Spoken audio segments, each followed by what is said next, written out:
Maître parmi les maîtres, mes enfants, je suis le divin Maître, présent au milieu de vous pour vous instruire et vous bénir. Je vous parle en tant que Maître des âmes, et je vous donne des enseignements divins.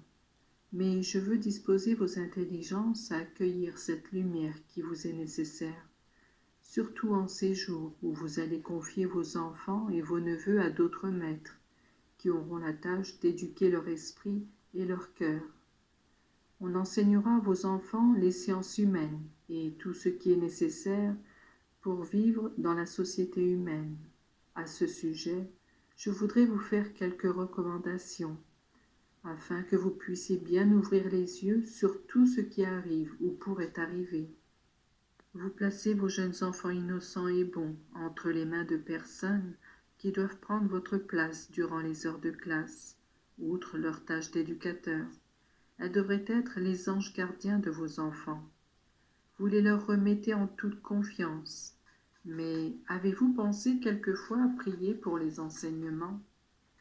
Vous êtes-vous jamais soucié de vous renseigner à leur sujet afin d'éviter que ces maîtres ne soient comme des loups rapaces et qui, au lieu d'enseigner le bien, le bon et le vrai, donneraient des leçons d'immoralité et d'erreur? L'école commence, et moi je voudrais entrer comme maître parmi les maîtres, et être l'inspirateur et le guide de leurs leçons. Il est vrai que dans de nombreuses écoles, le crucifix a été enlevé et que l'habitude du simple signe de croix a disparu.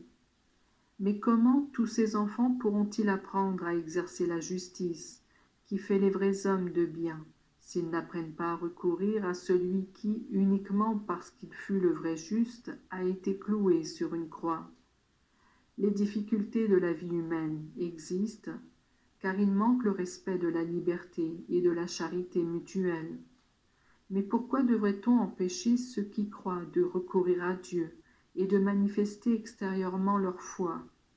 Ceux qui croient éprouvent le besoin de dire à Dieu leurs paroles de foi par la prière. La liberté dont l'homme doit jouir, s'il veut être considéré comme tel, ne peut être refusée ni aux maîtres ni aux élèves. Mes enfants, le mal s'y diffuse, entre partout, même dans les écoles qui devraient être considérées comme des lieux sacrés. Le respect de la personne humaine devrait régner dans les écoles et constituer la défense des maîtres et des élèves. Pourquoi donc arrive-t-on alors à mépriser la vie humaine, don de Dieu, et si souvent à en faire peu de cas ou pas de cas du tout?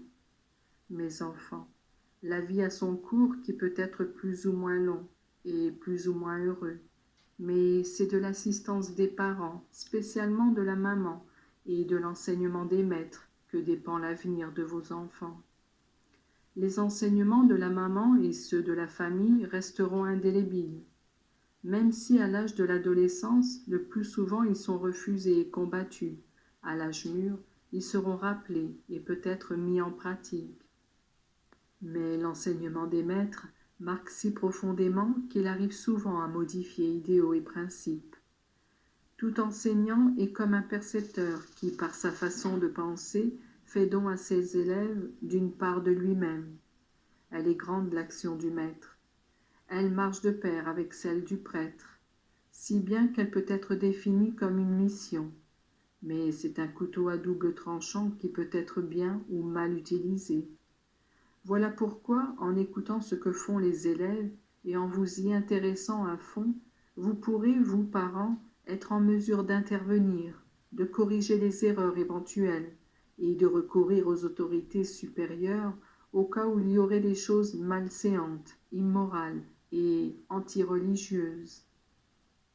Mes enfants, n'ayez pas peur de formuler vos désirs et vos sentiments. Sachez vaincre le respect humain et défendre vos droits avec honnêteté. N'ayez jamais l'assurance que les maîtres ayant étudié en sachent plus que vous, car chacun a sa dose de bon sens, outre la lumière particulière qui vient de la foi. Soyez simple et bon, mais sachez aller voir à fond ce qu'il est de votre intérêt de savoir, et, le cas échéant, sachez prendre des mesures.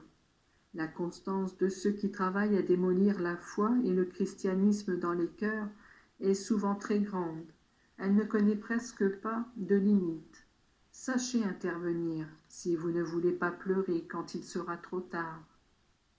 Quand vos enfants vous disent que les choses de Dieu ne les intéressent plus, quand ils manquent la messe et négligent toute pratique de piété, pensez à l'école qu'ils fréquentent et parmi les mauvais camarades qu'ils peuvent y avoir rencontrés. Comptez aussi les professeurs et les maîtres qui, blasphémant en classe et raillant ce qui touche à Dieu et à la religion, ont démoli vos enseignements. Adressez-vous à ma mère, vous les mamans. Adressez-vous à elle qui a été mon éducatrice, afin qu'elle vous aide à remplir vos devoirs avec promptitude et précision, et recommandez les maîtres à son cœur et au mien, afin qu'ils ne soient pas des semeurs de mal et d'erreurs. Je vous bénis, mes enfants, je bénis vos écoliers, vos élèves et étudiants de toutes classes, et je serai heureux de vous aider à porter dans l'école mon image de Dieu vivant, maître des peuples.